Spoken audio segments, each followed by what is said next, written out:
Hello అండి. Welcome to Srimathi works. పురుగుల మందులు, ఎరువులు లేకుండా పండే పండ్లలో జామకాయలు ఒకటి. జామకాయలు పండ్లలాగా మారడానికి కార్బైడ్ లాంటి కెమికల్స్ ఏవి కూడా వాడరండి. చెట్టుపై పండిన తర్వాతనే వీటిని కోస్తారు. హైయెస్ట్ విటమిన్ సి ఉన్న పండ్లలో ఈ జామకాయలు కూడా ఒకటి. అలాంటి జామకాయలను మనం ఇంకా టేస్టీగా తినాలంటే ఈ విధంగా 2 జామకాయలను తీసుకొని బాగా కడిగి చిన్న చిన్న ముక్కలుగా కట్ చేసుకోవాలి. 2 కాకపోతే 4 తీసుకోండి, పోయేదేం లేదు. కాకపోతే నేను ఇక్కడ 2 జామకాయలతో వీడియో తీస్తున్నాను కాబట్టి 2 అని చెప్పానంతే. ఈ విధంగా జామకాయలను చిన్న చిన్న ముక్కల్లాగా కట్ చేసుకున్న తర్వాత ఒక గ్లాస్ జార్ కానీ ఏదైనా ఒక పొడవాటి డబ్బా లాంటిది తీసుకోవాలి. చీప్‌గా దొరికే పళ్ళల్లో ఇది కూడా ఒకటండి.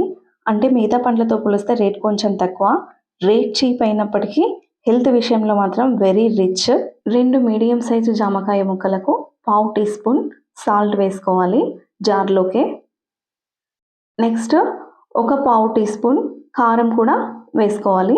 సాల్ట్, కారంతో పాటు ఒక పావు టీ స్పూన్ షుగర్ని కూడా యాడ్ చేసుకోవాలండి.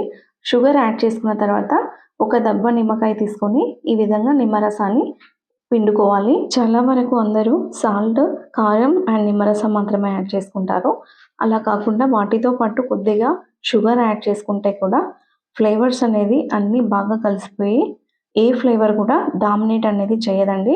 ఇక్కడ వీడియోలో చూపిస్తున్నట్టు గ్లాస్ జార్కి మూత పెట్టుకొని అటు ఇటు ఊపుకుంటే మొత్తము జామ ముక్కలకి మనం కలుపుకున్న ఫ్లేవర్స్ అనేది మంచిగా పడతాయండి. నెక్స్ట్ చూడండి, బాగా కలిసిపోయాయి కదా కారము, ఉప్పు అలాంటివన్నీ. మనం నెక్స్ట్ ఒక బౌల్లోకి తీసుకుందాం.